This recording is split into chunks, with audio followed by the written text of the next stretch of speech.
Bonsoir mesdames, mesdemoiselles et messieurs, bienvenue à ce journal. Donc voici les principaux titres. Le président de la République assiste à Addis Abeba aux travaux de la 28e session de l'Union africaine.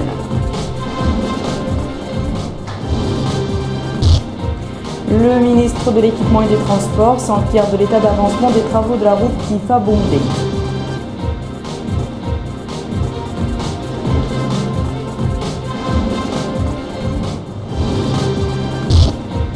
Manifestation contre la politique des États-Unis en matière d'immigration.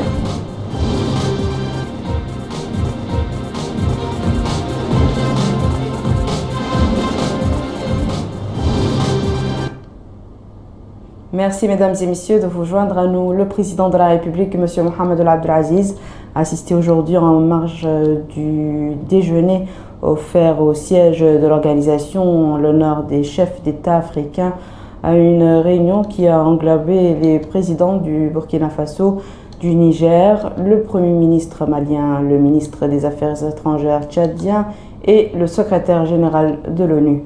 Au cours de cette rencontre, les chefs de l'État ont discuté avec le secrétaire général de l'organisation onusienne les efforts menés par le groupe des 5 du Sahel pour jeter les bases de la sécurité et de la stabilité dans la sous-région et les contributions de l'ONU dans ce domaine. Le président de la République, M. Mohamed El Abdelaziz, a assisté à Addis Abeba à l'ouverture des travaux de la 28e session de l'Union africaine aux côtés des 54 chefs d'État et de gouvernement membres de l'Union africaine. Parmi les principaux thèmes figurent l'économie et le développement, la paix et les conflits, la sécurité et la lutte contre le terrorisme, en plus de plusieurs autres dossiers de nature à renforcer la coopération entre les pays de l'Union. Il est attendu de cette session que les chefs d'État et les présidents des délégations se penchent sur l'organisation de l'organigramme de l'Union africaine et la présentation d'un rapport sur les recommandations issues de cette rencontre. Nous y reviendrons plus en détail dans nos prochaines éditions. Le président de la Commission arabe des droits de l'homme, Dr Hadi Ben Ali Al-Yami, est actuellement en visite dans notre pays. Le ministre de la Justice, Maître Brahim Dada, a tenu avec lui une séance de travail dans les locaux de son département. Le ministre a rappelé les valeurs de la civilisation arabo-islamique en matière de promotion et de protection des droits de l'homme, soulignant les réalisations accomplies par le pays dans ce domaine. Au cours de la rencontre, les parties ont discuté des moyens propres à renforcer la coopération entre la Mauritanie et l'institution arabe des droits de l'homme. La rencontre s'est déroulée en présence du secrétaire général du ministère, Mohamed Emine Sidi Babe, et Mohamed Yacoub, patron du secrétariat général de l'institution arabe, ainsi que des membres de la délégation accompagnant le responsable arabe. Nous restons avec le président de la Commission des droits de l'homme arabe, Dr Hadi Ben Ali Al-Yami, qui a été également reçu aujourd'hui par une réunion de travail par le commissaire aux droits de l'homme et à l'action humanitaire, M. Cheikh Tourad Abdelmalik. Au cours de cette séance, le commissaire a présenté un exposé détaillé sur les réalisations accomplies par la Mauritanie en matière de droits de l'homme, rappelant la forte présence du pays au niveau des instances internationales des droits de l'homme. La séance de travail s'est déroulée en présence du commissaire adjoint aux droits de l'homme et à l'action humanitaire, M. Rassoul Khal, et du secrétaire général de la Commission nationale des droits de l'homme, M. Mohamed El Brahim, et de Mohamed Yacoub, président de la Commission des droits de l'homme arabe, en plus de représentants de certains départements ministériels. Le ministre de l'Équipement et des Transports poursuit sa tournée à l'intérieur du pays. Dans la wilaya de la Saba, le ministre s'est rendu sur le pont de Kamour, l'axe routier Kifa-Boumdeid et à l'aéroport de Kifa. Au cours de ces différentes étapes, le ministre a reçu des explications détaillées de la part des différents responsables. Le ministre de l'Équipement et des Transports, Saïd Ali Ould Mohamed Khouna, a commencé sa visite par le pont de Kamour qui a facilité la circulation dans la zone en jouant un rôle de barrage qui stocke les eaux de pluie. Sur place, le ministre a reçu des explications détaillées sur cette infrastructure.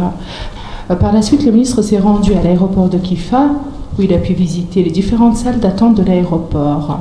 Sur le tarmac, il a reçu des explications détaillées de la part des responsables de cette infrastructure.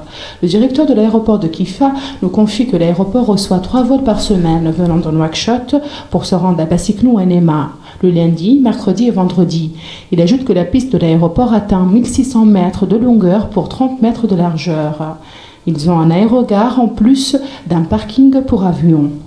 Après l'aéroport de Kifa, le ministre de l'Équipement et des Transports s'est rendu sur le chantier de construction de la route Boundé de Kifa. Sur place, le ministre a reçu des explications détaillées de la part des responsables de l'établissement national d'entretien routier en charge de la réalisation de cet axe routier d'une longueur de 108 km. Ce responsable de l'ENER nous confie que cet axe est réalisé sur financement de l'État pour une enveloppe de 13 milliards de guillards et qu'il sera achevé dans à peu près 8 mois. Le ministre de l'Équipement et des Transports, Saïdna Ali Mohamed Khouna, a présidé une réunion avec les responsables de ce projet qui contribuera à briser l'isolement de la ville de Boundeid. Le ministre a appelé au respect des normes et du délai défini dans la réalisation de la route Kifa-Boundeid. Le village de Teishta a abrité le 12e atelier de concertation sur le parc national du Bandarguin. Plusieurs recommandations ont été émises lors de cette rencontre. Un accent particulier a été mis sur la préservation de la biodiversité de cette réserve naturelle. Aminata Khan. 12e atelier de concertation sur le parc national Bandarguin intitulé Promouvoir une approche d'éco-territoire au service de la conservation de la biodiversité. Cette rencontre de 2 jours a réuni tous les villages de pêcheurs et vise à trouver les meilleurs moyens pour la conception des normes à suivre en matière de gestion rationnelle des ressources naturelles dont regorge cette aire protégée créée en 1976 avec une superficie de 12 000 km², dont la moitié est terrestre et l'autre marine. Supervisant la cérémonie de clôture, le Hakem de Chami, Sid Ahmedou Le Houébib, a souligné l'importance de ces journées de concertation qui, selon lui, concrétisent l'approche participative adoptée depuis des années. Il indique que la rencontre a permis aux responsables du parc national Bandarguin et leurs partenaires techniques et financiers de discuter avec les populations concernées. Auparavant, lors de l'ouverture des travaux de la 12e session de concertation, le secrétaire général adjoint du gouvernement Ishaq Sid Saad El Emin avait affirmé que la rencontre qui réunit un parterre de chercheurs nationaux et étrangers va être riche en exposés et débats dans tous les domaines liés au PNBA. Pour sa part, le directeur général du PNBA, Maître Ali Mohamed Salem, a loué le niveau des échanges de points de vue, ce qui, dira-t-il, permettra aux responsables du parc de tirer des conclusions pour une meilleure conduite dans le but de relever les défis posés à cette précieuse réserve naturelle. Au terme de 2 jours, les recommandations ont souligné la corrélation entre le développement, la préservation de l'environnement et la biodiversité du parc national Bandarguin. Le 64e anniversaire de la Journée mondiale des lépreux a été commémoré aujourd'hui à Nouakchott, conjointement par le ministère des Affaires sociales, de l'enfance et de la famille et l'ONG AMHL. Supervisant l'événement, le secrétaire général du ministère des Affaires sociales, de l'enfance et de la famille, Mohamed Mahmoud Ahmedoul Sidi Yahya, a passé en revue les progrès enregistrés dans le domaine de la prise en charge des personnes atteintes de cette maladie invalidante. Bakar Bailaba. La lèpre est une maladie infectieuse favorisée par la promiscuité et la pauvreté. Cette pathologie déforme, mutile et invalide la personne atteinte. Alors, l'État mauritanien, l'Association de promotion des personnes handicapées de la lèpre et l'OMS ont pris les taureaux par les cornes à travers cette journée mondiale pour aider au traitement et à l'action pour éradiquer cette maladie. Pour le secrétaire général du ministère des Affaires sociales, de l'enfance et de la famille, M. Mohamed Mahmoud Ahmedoul Sidi Yahya, des progrès ont été enregistrés dans le domaine de la prise en charge des personnes handicapées à travers l'affectation des allocations financières en forte augmentation au fil des années. Il a précisé que l'État assure gratuitement les traitements en dialyse au profit des malades souffrant d'insuffisance rénale. Autre intervention, c'est celle faite par le président de l'association mauritanienne des handicapés de la lèpre, M. Ahmedoul Abdelkader, qui a souligné que son association a réalisé des progrès notoires en matière de lutte contre la maladie et l'intégration des handicapés dans la vie active. Et pour mieux venir à bout de la lèpre, les partenaires au développement appellent à plus de prise en charge des patients, tout en mettant en place des programmes spécifiques en faveur de cette frange. Malgré les progrès accomplis, des efforts importants restent à accomplir pour que tous les pays de la région africaine atteignent et maintiennent le seuil d'élimination de la lèpre en tant que problème majeur de santé publique. Afin d'y parvenir, les États membres devraient continuer à soutenir les programmes d'élimination de la lèpre et en faire une priorité.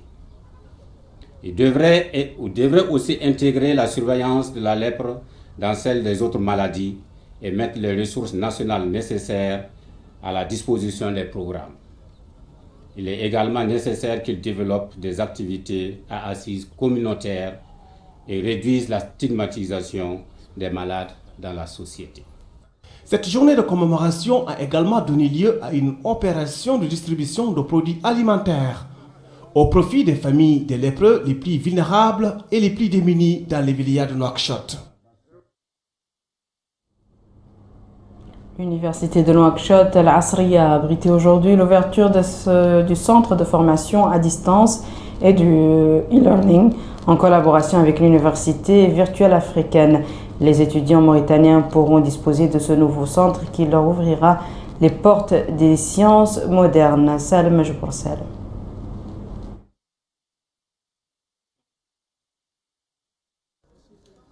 Le centre de formation ouverte à distance vise notamment à fournir aux étudiants un large accès aux enseignements supérieurs grâce à la magie des nouvelles technologies de l'information et de la communication. Une option qui se matérialise à travers ces équipements et par la relance des activités du centre de formation. Une structure qui existait en réalité depuis 1998 mais qui connaissait une léthargie notoire. Sa réhabilitation est désormais effective à travers cette coopération tripartite gouvernement mauritanien à travers l'université Al-Asriya de Nouakchott, la Banque africaine de développement et l'université virtuelle africaine. À l'ouverture des travaux, Dr Mohamed Lemine Ould Zeidan, chargé de mission au ministère de l'enseignement supérieur et de la recherche scientifique, a souligné l'importance de ce centre en tant qu'opportunité d'ouverture aux sciences modernes partout dans le monde et de moyen de rapprocher les prestations scientifiques des chercheurs et des étudiants. L'apport de ce centre à l'enseignement supérieur et à la recherche scientifique dans notre pays a été mis en évidence par le recteur de l'université virtuelle africaine et par le président de l'université Al-Asriya de Nouakchott. Notre université a toujours accordé une importance particulière aux technologies de l'information et de la communication. En effet, elle a eu à assurer, depuis la fin des années 90, avec la faculté des sciences et techniques, plusieurs formations visant le développement d'une masse critique de professionnels et de formateurs dans les domaines de l'administration des réseaux, du développement des contenus et du e-learning.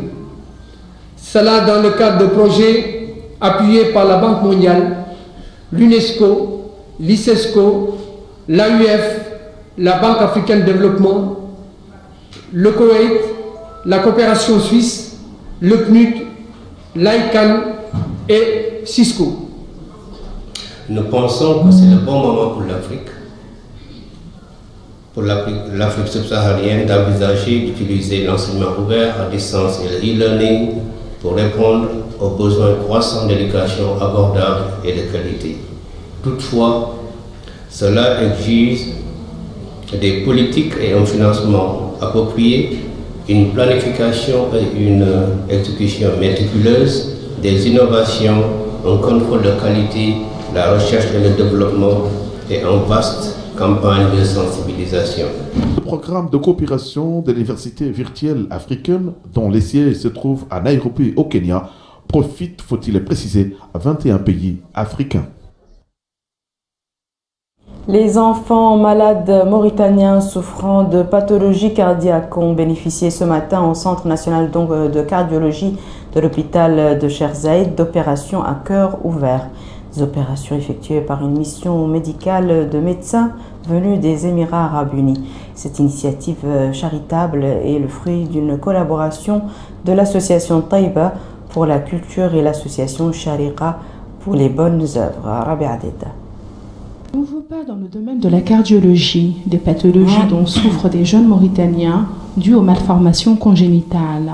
Un pas qui se concrétise ici par l'organisation de plusieurs opérations au Centre national de cardiologie à l'hôpital Cheikh Zayed. Ces opérations à cœur ouvert ou de pose de cathéter sont réalisées en collaboration avec l'association Shariqa pour les bonnes œuvres et l'association Taïba pour la culture sous le thème « La campagne des jeunes cœurs ».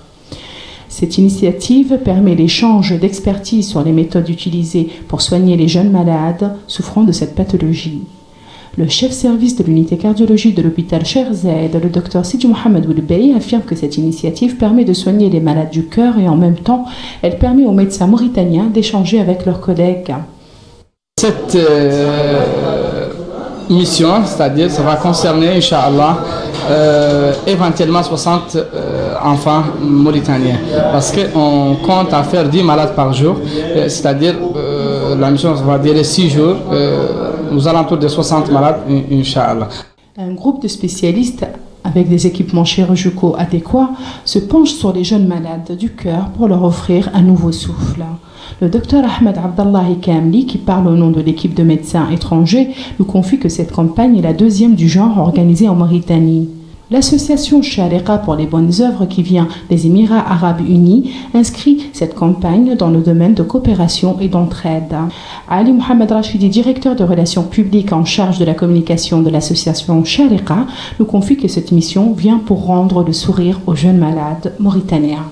Les bénéficiaires de ces opérations remercient cette mission pour leur avoir offert l'occasion de soigner leur enfant sans avoir à voyager. Ces missions médicales rendent l'espoir à des familles qui ont longtemps souffert. Au chapitre politique, le parti Hatm a organisé aujourd'hui dans son siège à Tavrarzana une conférence de presse au cours de laquelle le président Salih al-Hanana a mis en exergue la situation économique et politique du pays vue par son parti. Le président du parti a saisi l'occasion pour passer en revue les résultats de la politique du gouvernement en appelant à la prise en compte des problèmes que rencontrent les citoyens. Toujours au volet politique, le parti de l'Union pour la jeunesse démocratique a tenu hier soir une conférence de presse dans la capitale, conférence au cours de laquelle le parti a annoncé la nouvelle composition de son bureau exécutif. Le président du parti, Judoul Ahmed, a saisi cette occasion pour passer en revue la situation économique et politique du pays. Il a par ailleurs rappelé les résultats du dialogue national inclusif en mettant l'accent sur l'importance de l'unité nationale. L'initiative de la protection des préceptes sacrés organisée à l'occasion du 2e anniversaire de sa création, une rencontre pour le soutien du prophète paix et salut sur lui. La rencontre a été marquée par plusieurs exposés louant les vertus du prophète paix et salut sur lui. Les intervenants ont mis en exergue l'importance de faire face à la vague d'athéisme qui porte atteinte à nos valeurs sacrées. Le règlement des litiges fonciers continue dans les Mourata'a d'Arafat, Toujounin et Dar Naïm. Des équipes sont sur le terrain pour régler les conflits des Gazra sous la supervision de l'Agence pour le développement urbain. Abdul Adamaba s'est rendu sur place. Voici son compte-rendu. Les commissions techniques chargées de l'exécution des décisions prises pour la résolution des litiges fonciers au niveau des quartiers périphériques communément appelés Gazra sont à pied d'œuvre. Les responsables se sont rendus au niveau de la wilaya de Nouakchott-Nord. La Mourata de Darnaim a été divisée en 3 zones par les responsables de cette commission. Sur place, le travail n'est pas une chose facile parce que les populations y voient une violation de leurs droits. Tel est le cas de cette dame qui réside, dit-elle, à Tinsouelim. Ça fait 6 ans, affirme-t-elle, qu'on nous dit qu'on va régler ce problème, mais jusqu'à présent, rien n'a été fait.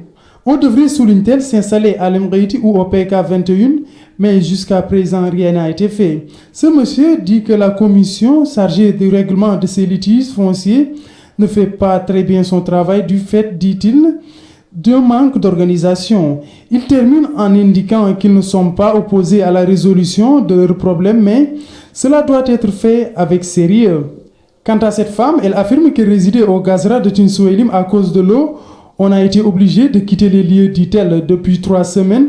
On leur avait dit, indique-t-elle, que la commission allait venir, mais ça ne va pas du tout, conclut-elle. Tout semble prêt, les équipes déployées disposent de la logistique nécessaire. Jidoul Bedidi, chef de la cellule de l'ADU à Darnem, souligne que toutes les dispositions ont été prises pour que ça se déroule normalement. Le travail a débuté il y a 3 semaines.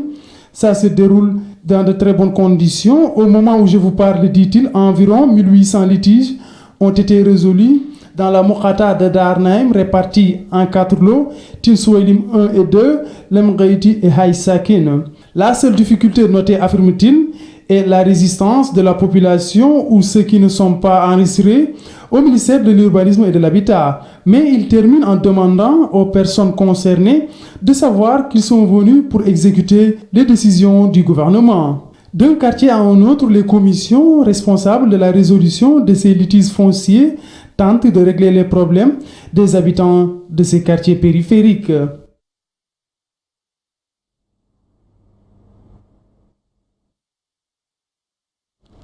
Le président directeur général de la Banque nationale de Mauritanie a organisé aujourd'hui un déjeuner de débat autour de la thématique des partenariats publics-privés comme levier de croissance en Mauritanie. Cette rencontre s'inscrit dans le cadre des activités du club partenariat public-privé Mauritanie nouvellement créé. Elle vise à enraciner le concept des partenariats publics et privés en Mauritanie. Nous refermons ce journal par l'actualité internationale qui nous amène aux États-Unis où des milliers d'Américains de San Francisco à New York sont descendus dans les rues ce week-end.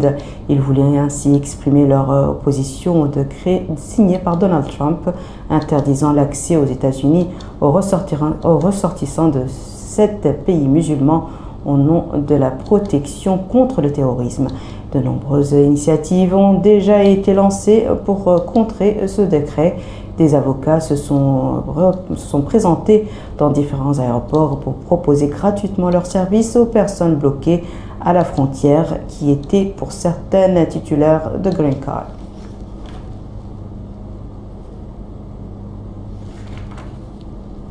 Voici à présent, mesdames et messieurs, le rappel des titres. Le président de la République assiste à Addis Abeba aux travaux de la 28e session de l'Union africaine.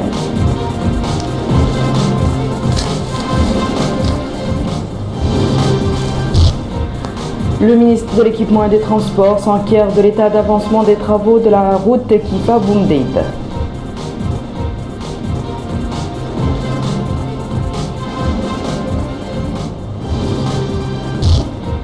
Manifestation contre la politique des États-Unis en matière d'immigration.